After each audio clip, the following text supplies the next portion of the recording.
Muy pero muy buenas tardes para todos en este día de domingo. Ya está cayendo la tarde maravillosamente. Bueno, en Israel ya está noche, pero Baruch Hashem, bendito sea el Creador que nos permite estar aquí. Y no quiero empezar esta clase sin antes decir Shema Israel Hashem Eloheinu Hashem Echad. Bien, hoy vamos a hablar de la parashá Red, pero no continúo sin antes decir y hablar de las extracciones de donde viene. El Rebbe enseña en honor a nuestro amado Rebbe, el Rebbe de Lubavitch, el último Rebbe de Lubavitch, Rab Menachem Mendel Nelson. Wow. Bien, encontramos la parashá de Re que nos enseña un cerebro práctico. El tema realmente está muy profundo y vamos a encontrar muchas respuestas en este tema, es bastante importante. Bien, dice, durante más de 8 siglos, sobre la cima de un monte, Jerusalén se alzó un edificio que sirvió como punto de contacto entre el cielo y la tierra, como expresión física de la realidad de Dios, que todo lo permea. Tan central fue este edificio en la relación entre el hombre y Dios que aproximadamente 2/3 de las misbot, los mandamientos de la Torá, se relacionan con él. El luto por la destrucción es guardado todos los años el 9 de Ab. Acabamos de pasar esta fecha, ¿no? Recordemos todo, el ayuno, como la más grande tragedia de nuestra historia. Y su reconstrucción marcará la redención final y definitiva. El tercer templo, la restauración de la armonía dentro de la creación de Dios y entre Dios y su creación.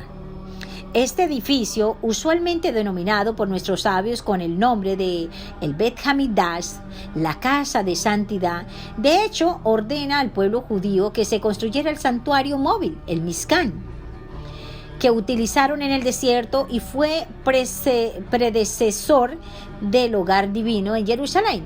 Como dijo Dios, harán para mí un Mishkan, un lugar santo que atraiga la santidad, y yo moraré entre ellos. De estas descripciones de la casa de Dios como un lugar de santidad, también condujeron el término español contemporáneo de usualmente se emplea para mencionar el Bet Hamikdash, el santo templo.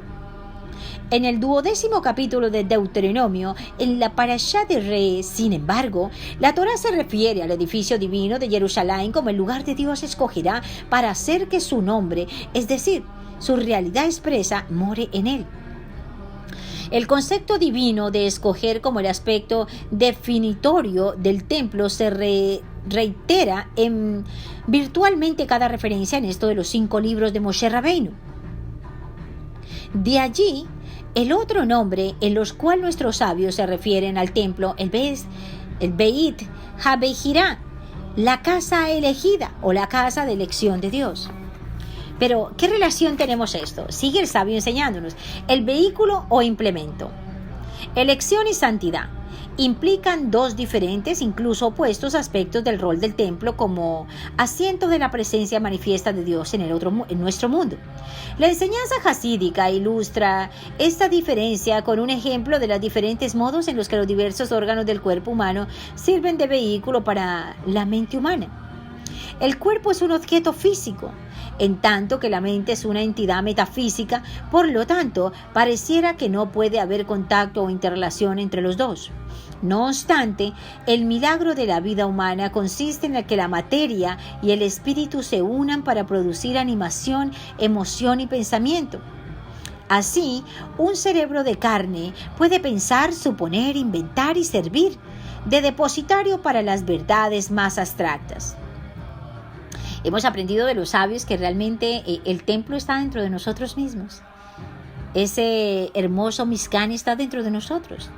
Así que cada uno de nosotros tenemos por ende la obligación de empezar a poner piedras en él. ¿Cómo vamos construyendo nuestro templo? ¿Cómo vamos construyendo el templo? Cuando empezamos a reconstruir nuestro ser interior, retornando en Teshuvá al Creador. Pero el cerebro no es la única parte del cuerpo que sirve como un medio de expresión y manifestación para el intelecto.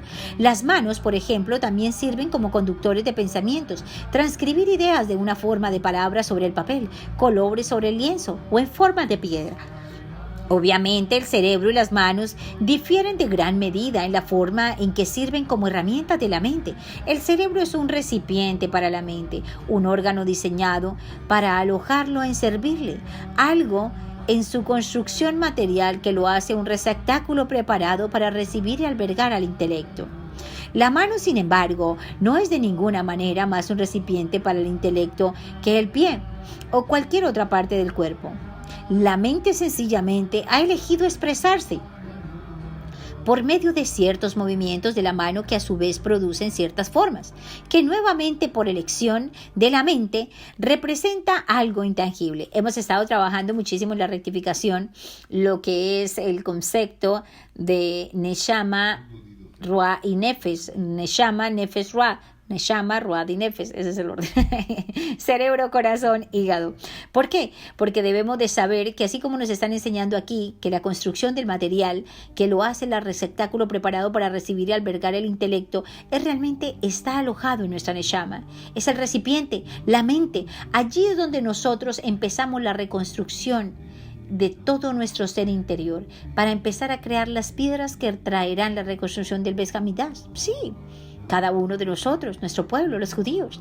La mano, sin embargo, no es ninguna manera más recipiente para el intelecto que el pie o cualquier otra parte del cuerpo. La mente sencillamente ha elegido expresarse por medio de ciertos movimientos de la mano, que a su vez producen ciertas formas que nuevamente, por elección de la mente, representan algo inteligible.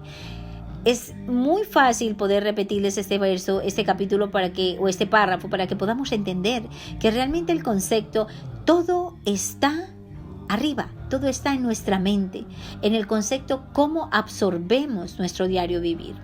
Es cierto, el cerebro es mera carne, infinitamente más corpóreo que la etérea de la mente, pero no se trata de un trozo de carne cualquiera, es un trozo de carne intelectual, en la medida en que puede decirse de cualquier materia física que fuera intelectual, un trozo de materia con atributos y aspectos que lo califican para servir el asiento al intelecto. La mano, sin embargo, no posee semejantes atributos o aspectos, no hay nada listo para la mente.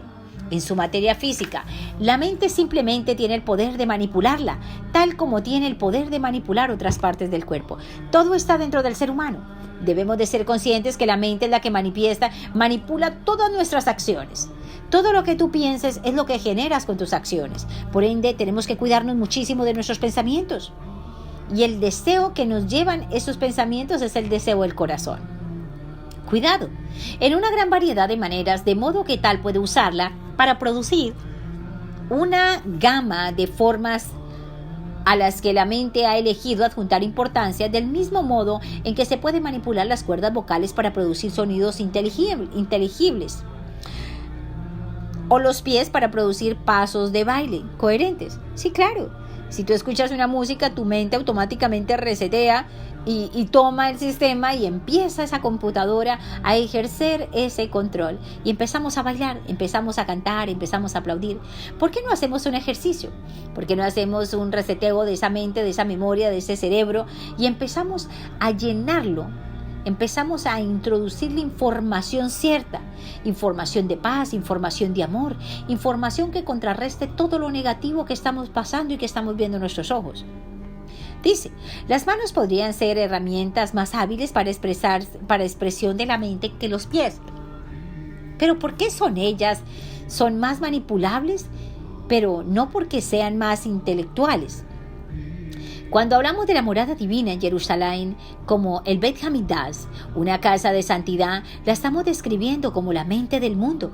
Decimos que de todos los lugares del universo físico, este es el más santo, el más conductivo para la residencia divina y su expresión. Sí, es cierto, todo el mundo quiere ir a Israel, todos queremos ir allá a la fuente, sí, claro, todo el tiempo. Si nosotros que habitamos allá, cuando estamos fuera, queremos ya estar allá nuevamente. Es por lo mismo, porque es la residencia donde posa realmente esa presencia divina que nuestra mente en contexto sabe que allí seremos redimidos, que allí será reconstruido el Beit Hamikdash. Esa luz interior que tanto busca su raíz, sabe dónde está, sabe dónde empieza y dónde termina. Es cierto, en una entidad física y como tal, infinitamente alejada de lo divino, pero dentro del mundo físico propiamente dicho, es la más espiritual de las entidades. En la máxima medida en que la materia y el espacio físico pueden ser espirituales, es un lugar y edificio santo, un lugar y edificio formado y forjado por receptáculo para lo divino. Sus mismos terrenos y piedras están impregnados con la autonegación de la creación como entidad independiente para ponerse al servicio de su creador. Aquí el yo soy de lo físico, el ser burdo y egocéntrico que lo hace tan impenetrable para la luz divina, ha sido sometido, haciendo translúcido el velo de la corporeidad que oscurece la verdad de la omnipotencia, la omnipresencia de Dios. Aquí lo físico es menos objeto, es más sujeto, más santo. Con todo, la metáfora del cerebro no alcanza a describir la máxima naturaleza de la relación entre el templo y la inmanescencia divina que alberga. Al albergar la presencia divina, nos estamos conectando con ese ser interior, con esa luz, con esa profundidad que realmente nos ayuda a elevarnos a los mundos superiores, estando investidos en un mundo físico. Pues mientras que se puede decir de una determinada entidad que sea más espiritual que todas las demás, tal como se dice de la materia del cerebro es más inteligente que los demás órganos y las extremidades del cuerpo, Dios no es espiritual. Lo espiritual podría ser más dócil a la verdad divina y por lo tanto más expresivo de ciertos aspectos de la realidad divina que lo físico, pero en la última instancia Dios no es para nada más espiritual que físico. Es Él quien creó tanto el universo físico como las realidades espirituales. Fue Él quien creó los conceptos mismos de espíritu y de materia. Por lo tanto, no resultaría menos que ridículo definirlo como cualquiera de esos términos. Él los trasciende a ambos y los manipula a ambos a voluntad que en la última instancia, cualquiera que sea la importancia que lo espiritual tiene como vehículo divino, esta virtud no emana de sus propios aspectos espirituales, sino del simple hecho de que Dios lo ha elegido para expresar ciertos aspectos de su verdad. Para emplear un modelo matemático, el número 1.000.000 no está de ninguna manera más cerca del infinito que el número 1. Del mismo modo, mientras que lo espiritual implica un distanciamiento de la personalidad material propia de la dirección de Dios, no es en definitiva más recipiente para la residencia divina que la más corpórea de las creaciones de Dios. La singularidad del templo radica en que su función fue la de expresar la esencia misma de Dios, la verdad divina que trasciende igualmente tanto la materia como el espíritu. Como proclamó el rey Salomón en la inauguración del Santo Templo: he aquí que los cielos y los cielos de los cielos no te pueden contener. ¿Cómo entonces lo puede esta casa que yo he construido para ti? ¿Cómo puede un edificio físico alojar, por más espiritual y santo que sea, tu ser esencial? Ni los mundos espirituales más sublimes, los cielos y los cielos de los cielos, pueden contener. Con todo, Dios nos ordenó que construyamos un lugar para Él, diciendo: yo moraré en Él, no porque se trate de un lugar más divino en cualquier otro, sino simplemente porque Él eligió manifestarse a sí mismo en ese segmento particular del universo físico. De modo que mientras que el Bet Hamidas bien podría ser cerebro del mundo en términos de santidad y espiritualidad, su relación máxima con la presencia divina es la misma de que una mano fuerte a las ideas que la mente escoge transmitir a través de ella. La inteligencia de la mano no tiene en absoluto que ver con su construcción y sustancia innata. Se deriva por entero de la mente que ha elegido expresarse de una cierta manera, mediante movimientos o formas racionales. ¿Por qué la mente ha elegido atribuirle significado? De mismo modo, la suprema importancia del templo radica en el que el Beit HaBeijera, un hogar por elección de Dios, nada de él, incluyendo su espiritualidad y santidad, puede ser la razón de que por qué la presencia divina ha de encontrarse allí. Dios podría haber elegido igualmente cualquier otro punto o edificio en la tierra, pero este es el lugar sobre el que Dios eligió encontrarse manifiestamente, y el servicio divino realizado dentro de sus paredes es lo que eligió que fuera el vehículo mediador para traer su presencia. ¡Wow! De verdad que todo lo que es la Torá y los secretos del cielo empañan algo tan hermoso como es la divinidad. Pero cuando digo empañar, no quiero decir una nube oscura, no, Hasbe Shalom, al contrario. Es la luz que realmente empaña la oscuridad. Esa oscuridad se opaca, pierde fuerza cuando nosotros nos conectamos con lo divino, cuando llenamos nuestra mente de verdaderos sentimientos positivos, de verdadera espiritualidad, y que oramos constantemente al Creador. Nos estamos conectando con Él, santificando la elección. No obstante, el templo es tanto Beit HaBehirá como Beit HaMikdash. Nuestros sabios emplean ambos términos y los usan indistintamente. Un ejemplo de ellos es la codificación de Maimónides de las leyes que rigen la construcción del templo y el servicio del templo en el octavo libro de su obra, el Mishneh Torah. La primera sección de este libro se trata de la construcción del templo, que se titula Las leyes del Beit HaBehirá, implicando la más básica definición del templo, que se trata de un objeto de elección divina, pero estas son seguidas por las leyes de los utensilios del Mizdash y quienes sirven en él, y las leyes del ingreso al Mizdash. De hecho, incluso en la sección titulada Las leyes del Beit HaBehirá, Maimónides se refiere también a la santidad del lugar físico del templo, enumerando muchos actos de sacrificio personal y esfuerzo humano por lo divino, que saturan su atmósfera y su suelo y lo convierten en un lugar apropiado para la presencia de Dios. Sobre la tierra, el sitio donde David y Salomón construyeron el altar del templo. Es el preciso lugar en el que Abraham construyó el altar sobre el que ató a Isaac. Este es el lugar donde Noé construyó su altar cuando salió del arca. Este es el lugar del altar donde de Caín y Abel trajeron sus ofrendas y donde Adán trajo una ofrenda luego de la creación. Pues no basta con que el hombre acepte las elecciones de Dios y lo deje allí. Incluso cuando reconocemos que nuestro millón espiritual no está de ninguna manera más cerca del infinito divino que nuestro corpóreo uno, debemos hacer el esfuerzo de aspirar al logro de la esencia. De lograr el grado máximo de lo que somos capaces, debemos esforzarnos por santificar lo que Dios ha elegido, volverlo un receptáculo dispuesto a su presencia en nuestros términos. Pero, ¿qué podemos nosotros también por segunda mano extraer de acá? Esforzarnos por santificar lo que Dios ha elegido. Sí, se refiere al Beit HaMikdash, pero nosotros también fuimos elección de su creación. Así que debemos esforzarnos por volverlo un receptáculo dispuesto para su presencia en nuestros términos, incluso mientras conocemos que nada es un receptáculo dispuesto en sus términos.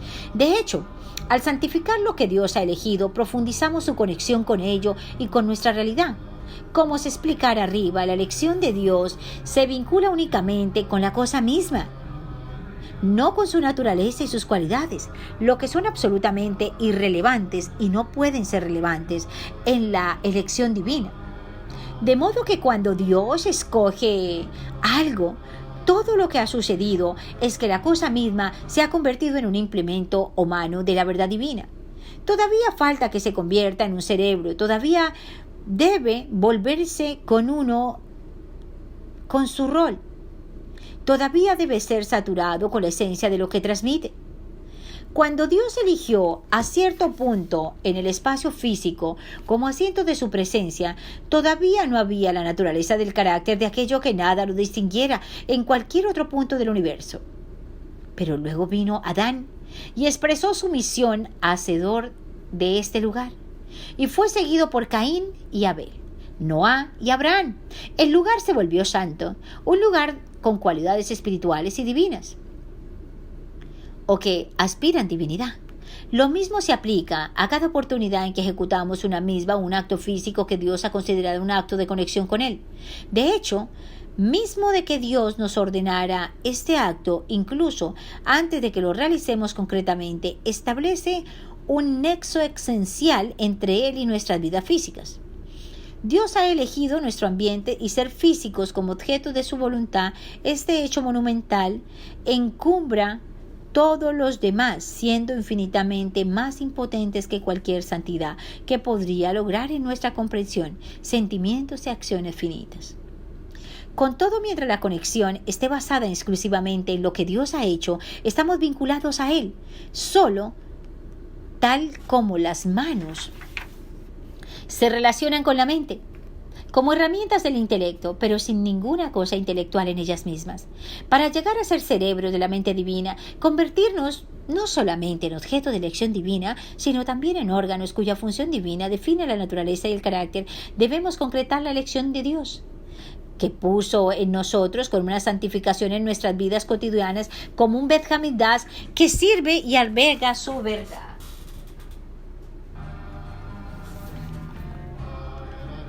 ¡Wow! ¿Cuánto más? Y para no olvidarlo, el primer templo fue construido por el rey Salomón. Muchas personas dicen, ¿cuándo fue construido el primer templo? Bueno, fue construido ¿por quién? Por el rey Salomón. Y en el año 2928, luego de la creación, 833 años antes de la era común. Y fue destruido por los babilonios en el año 3338, 423 años antes de la era común. Entonces, ¿cuántos años precedieron? ¿450 años o 460 años nomás duramos con el templo? El segundo templo, eso fue el primer templo, el segundo templo construido por Esdras en el año 3409, 352 años antes de la era común. Bueno, no pasó mucho tiempo de que fue destruido cuando lo reconstruyeron. Fue destruido por los romanos en el año 3829. 69 años antes de la era común. Esto está interesante porque esto puede llegar a sacar muchas conclusiones en cuanto a muchas falsas creencias en cuanto al Mesías. Bueno, eso no es tarea mía, es tarea de cada uno de nosotros ir despertando a una realidad. Y tenemos una parashá que dice Mashiach misbot sin corazón de piedra. Cuando venga el Mashiach, el cumplimiento de las misbot serán en perfección más absoluta, como dice Maimónides en el Mishneh Torah, leyes de reyes, comienzo del capítulo 11 lo encuentran. En sus días todas las leyes vuelven a ser como antes. Besat Hashem, será hermoso. Obviamente esta perfección es superior incluso a la que ya existió antes. En la época del Santo Templo, cuando el Santo Templo estaba de pie, incluso frente a la de aquellas épocas en las que no habían gobiernos extranjeros oprimiendo al pueblo de Israel, impidiéndole su cumplimiento. Por ejemplo, en la época del rey Salomón hubo mucha restricción. Pues entonces se cumplirá la promesa de que quitaré de vuestro interior el corazón de piedra. Por lo que se extiende que el cumplimiento de las misbot será un nivel demasiado superior. Well, Besat Hashem, amén.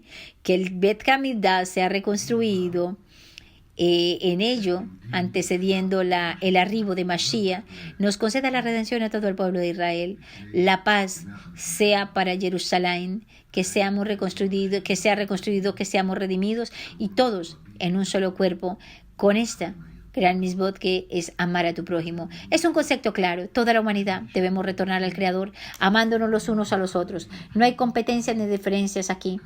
Aquí que no nos dividan la religiosidad ni las creencias. Solamente hay una sola creencia y es Hakadosh Baruj Hu, un único Dios verdadero. Aferrémonos a Él, que después de Él no hay nada. Bendiciones para todos y que terminen teniendo un domingo maravilloso. Bueno, una corta para allá, pero con gran reflexión. Recuerden, el templo está dentro de cada uno de nosotros. Tenemos que trabajar por reconstruirlo cada día con más y con más amor y con más intención. Que tengan un excelente domingo.